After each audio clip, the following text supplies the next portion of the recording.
ये कितने की है लखन?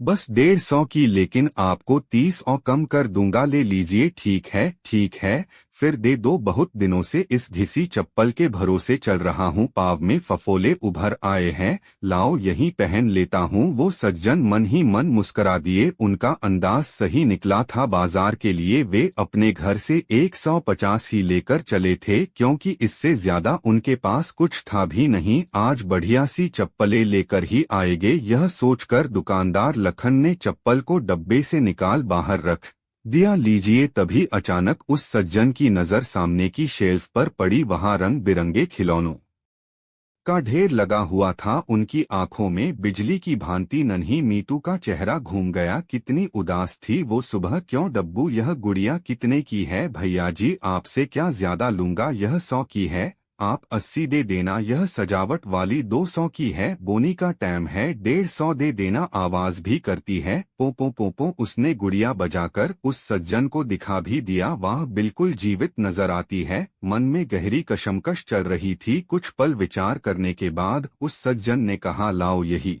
दे दो। सज्जन ने उसे 150 रुपए थमाए और फिर उस गुड़िया को अपनी थैली में रखते हुए अपनी 7 साल की बेटी मीतू के खुश होने से पहले ही खुद व्यापक आनंद में झूम उठे। भैया अपनी चप्पल तो ले जाओ, लखन ने पीछे से आवाज लगाई। फिर और कभी लखन भाई, अभी तो पुरानी ही ठीक ठाक काम दे रही है, इतनी बुरी भी नहीं है। कहते हुए उन्होंने अपनी जर्जर चप्पलों पर नजर डाली। ठीक ठाक तो है, फिर मुस्कराए और सरपट गांव की सड़क पकड़ ली। एक दिन जीऊंगा अपने लिए भी, ये सोचकर पिता ने सारी उम्र गुजार दी। आज से कुछ साल पहले तक ज्यादातर मध्यम वर्गीय परिवारों के हालात इस कहानी से मिलते जुलते ही थे। 6वें 7वें वेतन आयोग और सर्विसेज सॉफ्टवेयर इंडस्ट्री की तनख्वाह ने इस वर्ग को नए पंख दे दिए हैं। शायद अब यह चप्पलें और गुडिपा दोनों खरीद सकता है, पर कुछ के लिए अभी भी शायद है।